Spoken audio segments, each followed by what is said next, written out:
matapos salakayin ng mga otoridad noong Oktubre. Mga senador naman ang nag-ikot sa nabistong Pogo Hub na ito sa Pasay na pugad umano ng kalaswaan at may torture chamber pa.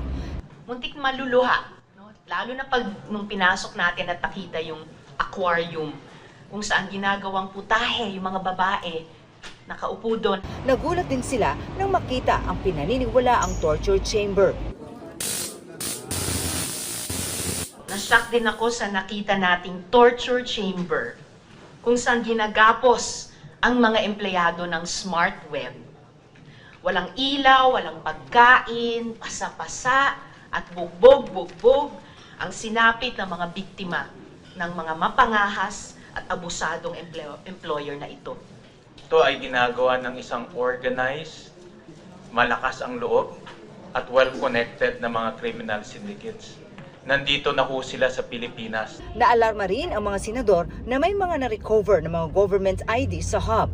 Nagulat po sila nung malaman nila na nakapasok po sa sistema nila itong mga IDs na ito. So authentic po.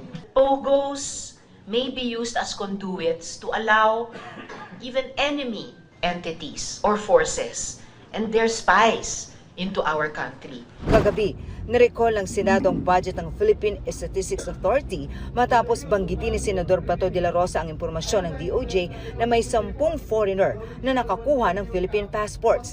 Ayon kay Senador Loren Legarda, iniimbestigahan ng DFA ang kaso at balak magsampa ng kaso laban sa mga foreigner. Sabi naman ni Justice Secretary Jesus Crispin Remulla, aatasan daw nila ang NBI na imbestigahan ito. Para sa GMA Integrated News, Marisol Abduraman, nakatuto 24 oras.